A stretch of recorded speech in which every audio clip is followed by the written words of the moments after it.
Story 1. My mother often offers to help. When I accept, she later lists every task she has done and accuses me of not deserving her kindness. Now she is angry that I rarely accept help and does not understand why I do not accept gifts until I know what is expected in return. Story 2. I work a full 40 hours a week, but if I spend my Saturday playing video games, it is all I do. Story 3. When I tried to address my feelings or things my mother did that hurt me, she immediately became distraught and said she was a terrible mother. The conversation then stopped being about me because I had to shift focus to comfort her. Story 4.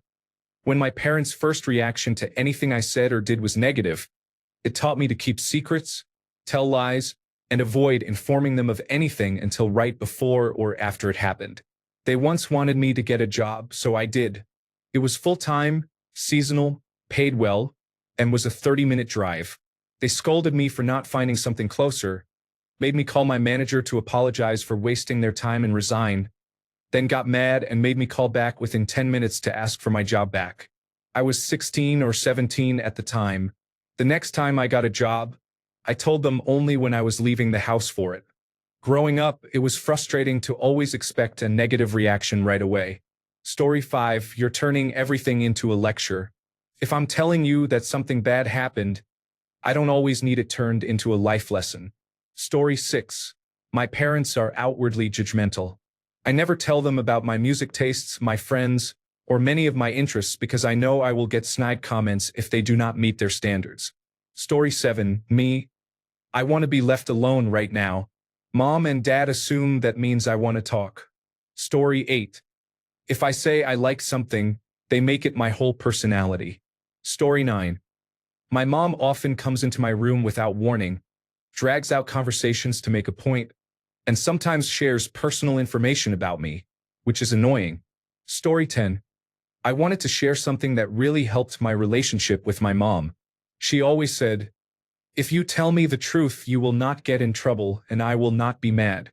I will be mad at the situation, and I expect you to be part of the process of making it right." That reinforced the idea that if something goes wrong, I should call my mom and not think, "Oh no, my mom can't find out about this." I had many friends who could only call me or my mom because their parents would freak out, and I still count my lucky stars that my mom is the sanest, most helpful person. I am so blessed to call her my mom. Story 11. I'm in my 20s, but my mom started doing this when I was a teenager and hasn't stopped. She will preface a comment with, "You're probably going to get mad at me for saying this, but," and then say something rude about my appearance or weight that is unhelpful and uncalled for. I started cutting her off and telling her she should not say that, but it was much harder to stand up to her when I was 14. Story 12. They act differently in front of their parents and tell me to do something I am already doing. Story 13. They comment on everything, to the point that I was afraid to listen to music for years because I did not want my parents to criticize my taste in music. My taste is fairly mainstream, it is just different from theirs. When we meet someone, afterward they tell me their thoughts and point out if the person has acne, hair that is too long, or is wearing a crop top. They view their comments as harmless observations, but they make me feel insecure. Story 14. My father, who is 70, injects politics into literally every discussion. It's maddening. Story 15. Every time my mom asks if I have work and I say no, she always asks why. Like, "I'm not scheduled." "What do you mean, why?" Story 16. They tell me I need to talk about my problems and that they will not be judgmental, then proceed to belittle me and call me selfish and weak for having those problems. Now they wonder why I do not speak to them much. Story 17. I'm no longer a teenager, but this bothered me then and it still bothers me now because she has not stopped. My mother makes suggestions that are not suggestions at all. She starts in a kind, ambiguous way. When you thank her but say it is not necessary, she repeats it in a more insistent tone. If you decline again, it usually becomes an order. Now that I am an adult, she plays the martyr and invents catastrophes that will happen because I did not take her advice. Needless to say, I usually give in out of frustration. Story 18. They keep saying how smart I am, as if I were a child prodigy like Sheldon Cooper. It bothers me because they place too many expectations on me. Story 19. I am not a teenager, but I still live with my parents. There are a lot of little things that bother me, but the one I absolutely hate is that my mom asks about my day and then immediately starts scrolling on her phone, completely ignoring me when I answer. It is even worse when she suddenly pretends to listen and has no idea what I am talking about. Worst of all, when I confront her about this, she always denies it. My parents also play videos out loud on their phone, especially when I am trying to read or watch something. Story 20. My mother does a lot of things I don't like, but one thing that drives me insane is her and my uncles talking about music. Music was so much better when we were young. Now they only make stupid songs you can't even dance to at a party. So glad we were raised on good artistic music. Since they grew up in the 1980s and 1990s, what could that music be? Queen? Nirvana? Whitney Houston? Britney Spears? Maybe something less mainstream? They are talking about Bryan Adams. They want all music to sound like Bryan Adams. They think good music ended with the end of Bryan Adams' career, and that he was the last truly good musician. After him, the world has only produced the worst songs imaginable. They act like listening to Bryan Adams' songs is a niche, special thing that young people just don't understand, like it's opera. I don't have anything against the fact that they like a musician I don't like, but they are so pretentious about it, while telling me to get off my high horse for listening to music without words. I just like instrumentals. It's absurd. Story 21. They always make their pain seem worse than mine. If I have a fever, they claim the flu. If I have a headache, they say they have a headache and a stomachache. If my whole body hurts, this requires hospitalization. My mother always makes everything about herself, and it's made me more prone to anger. I can't communicate with others because if they do something I don't like, I get angry immediately. I know it's because of what's happening at home. When I don't have to think about my family, I'm kinder. I have such a messed up family. Story 22. They tell me I am angry when I raise my voice but complain they cannot hear me because I am quiet and mumbly. I cannot help constantly speaking in a whisper, but if I speak louder they say I am being rude. Now I question whether I have anger issues because everything I do is labeled angry by them. Story 23. My dad often wants to play a game with me, but I end up spending the entire afternoon installing and configuring it on both our computers and fixing minor problems on my computer that have nothing to do with the game. Story 24. Making comments when someone is being productive. I had a depressive episode when I was a teenager. One day I finally had the strength to clean my room, and it felt liberating. I was actually enjoying it until my mother came in and said, "Oh, you were cleaning your room like I told you 1,000 times." It killed all my drive. Suddenly I wasn't doing it for myself but for her, and it made my depression much worse. When a child is doing something productive, do not comment. Treat it as a normal activity. Story 25. I can't find that cat. What if she escaped? I can't believe you said that. You are going to get bullied. Are you sure you know where your classes are? I know you checked twice, but check again. Why didn't you respond to my text 15 minutes ago? I was about to call the police. Don't go that far up the driveway. Someone might kidnap you. Those pants look baggier on you. Have you lost weight? Are you sick? What are you hiding from me? Guess who just got diagnosed with anxiety at age 20? Story 26. Politics. An unending stream of news articles and social media posts. Snooping. My parents are huge snoopers, whether in my room, checking my location, or going through my things. It drives me insane. I am 18 and feel I deserve some privacy, but I cannot oppose it because I am still on their phone bill. They make everything, literally everything, seem like the end of the world. I do not know if it is because I come from a dramatic household full of loud people, but the theatrics are extreme. The other day I told my mom I was going to do DoorDash, and her face looked as if I had killed somebody. Her argument was that it is dangerous, which I understand, but it did not warrant that reaction. Story 27. I am an adult now, but they constantly second-guessed anything adventurous I wanted to do. Going to a party, they warned about drugs. On a road trip, they warned about drunk drivers. On vacation, they warned about thieves and muggers. It was a constant burden of worry and caution for everything I wanted to do.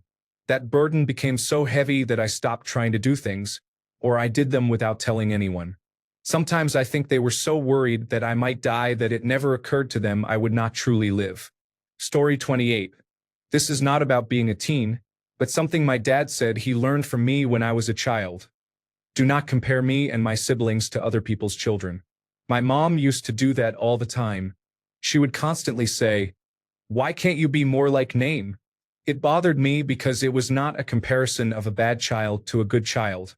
She had friends whose children were talented in ways she had hoped we would be, musically, academically, and in sports. We had our own talents and were average in school, but that still made us feel not good enough. I felt comfortable telling my dad how hurt I was every time my mom said those things. He said he learned right away not to compare us to others. My parents are still married, and this all happened in the same household. Story 29. Sometimes they do not take my physical pain seriously. I complained about my calves hurting every time I walked for long periods. It turned out I have a leg condition that could have permanently damaged my legs if I had not received physical therapy when I did. Once I had coughing fits to the point where I could not breathe and had to stop to catch my breath. I was diagnosed with pneumonia. One time I sprained my ankle and had to walk about a quarter mile on it. We did not get it checked until a couple of days later, and my doctor said it was one of the worst sprains they had ever seen, probably worsened by walking on it and the delayed care. Each time my mother, who usually handled medical matters, told me to exercise more, to take cough medicine and drink more water, or that she would take me later. She is not neglectful. She just does not always believe me. At least I developed a fairly high pain tolerance, so I guess that is a small plus. Story 30. I'm an adult now, but my parents used to say, "She should not be wearing that." Whenever they saw a plus-sized woman wearing a normal piece of clothing, like a mini skirt, short dress, crop top, or tank top. I'm very thin because of an eating disorder in high school, and I dated girls until I was 24. The 3 main girlfriends I had during that time were heavier than me, and my parents would even say that about them, usually right after they left the room. My mom is on the heavier side, so I'm sure it was self-consciousness and lack of confidence on her part, but it drove me nuts. At one point, I remember turning to my mom and saying, "And what should she be wearing?" She didn't have a response. Story 31. Everything I do is wrong. My dad often asks why I do not tell him things, but whenever I do, he has a problem with it. Story 32. If I cannot answer the phone because I am in school or at work, I cannot respond immediately. Story 33. View a reasonable boundary as a personal challenge. Oh, sorry. I am not supposed to call you Bipsy. Story 34. Sharing personal information with anyone who gives them 5 minutes of their time. Story 35. For me, it was an immediate skepticism about my truthfulness that was totally unwarranted and hurtful. I remember being thrilled about a perfect grade on my test, and my mom rolled her eyes and accused me of cheating. Crushed my confidence. Story 36. Murmuring, banging on the door, and not talking to me for days instead of telling me what is wrong. Story 37. Every acknowledgement of her wrongdoing is followed by the word, "But how about you stop making excuses and say, 'The way I acted was out of line. I'm sorry.'" Story 38. Every time I had my girlfriend over, my dad acted as if he were proud that I was having sex and began making inappropriate comments about sex and dating. It was awkward and embarrassing. We are not crude fraternity brothers talking about my latest conquest. She is my girlfriend and you are my father. I do not want to talk about sex with you, and I do not want you to make sexualized comments as if she were a piece of meat. Story 39. Reading these comments makes me sad and angry. As a mom, I am careful not to comment on my kid's appearance or preferences. My daughter would not do her hair for years. I brushed it out, but she would not let me do more than that. She looked feral. I never said a word. Now I do her hair every morning, and I still do not express approval or disapproval. I just ask if she likes it. My kids are really cool, and I try to keep my hands off a little so they have room to make their own discoveries. I do not want my probably outdated ideas to influence anything except their character, values, and executive functioning. Story 40. When my mom uses negative connotations to describe even positive things. Story 41. She is spying on my bank account even though I am 18 now. I do not want her to see my purchase history. Story 42.